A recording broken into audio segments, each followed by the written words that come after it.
Everybody, Hannah with Anton Bauer here to go over some of our current power solutions. Let's start with the little guys down here. We have our little micro batteries. It comes in a 45, a 90, and a 150 watt hour gold mount and V mount. Your 45 is going to be your 8 amp battery. Your 90 and your 150 will be your 10 amp battery.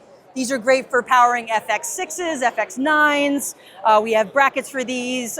Basically any mirrorless DSLR camera, even smaller cinema cameras are good for your micro batteries.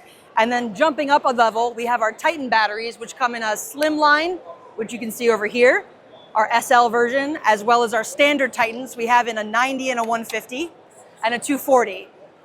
Then if you jump a little bit further than that, this is, by the way, a 10 amp battery like our micro 150 and our micro 90. This is our Titan, but it's going to be a bit of more of a counterweight for like a Steadicam sled.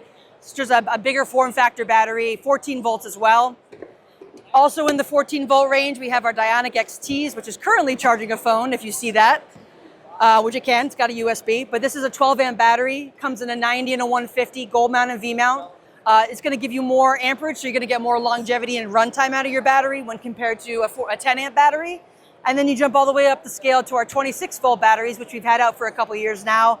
This comes in a 98 watt hour and a 240 watt hour configuration in a gold mount plus. Now, Gold Mount Plus, the difference between Gold Mount and Gold Mount Plus has to do with the pins. So if you look at the inside of a Gold Mount Plus battery, there's extra pins in there. So it actually prevents you from putting this on a 14 volt piece of equipment and blowing the equipment. So this is like a safety standard built into the Gold Mount Plus 26 volt technology. And in terms of charging, we have this lovely dual voltage charger. As you can see, we have our black 14 volt batteries and our gray 26 volt batteries on here. It can charge 14 and 26 volt, and the 26 volt batteries will charge in half the amount of time as a 14 volt battery. And that basically has to come down to do with the amp hours involved in 26 versus 14 volt technology.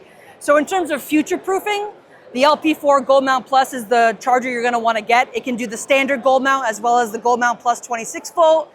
And you've got a future-proof system for when things get a higher voltage down the line, possibly, or if you want to use your standard 14 volt batteries. And the icing on top is we make a converter bracket. So this converter bracket, you put a 26 volt battery on the front. On the back, you have a gold mount or V mount configuration. This lives between the camera and the other plate, and it brings the 26 volt battery down to 14 volts to wherever you're powering. So if you are stuck on you only have a 26 volt battery that can't take, and you're trying to power something that isn't rated for a higher voltage, you put this plate on, brings the voltage down, and now you're able to safely use it. And then we have our two little chargers here, our GM2 and VM2 charger. They have a built-in power supply, so you can run power to your accessories. And it charges two batteries. We have a 2-position and a 4-position. And that should do it from Anton Bauer at B&H Build Expo.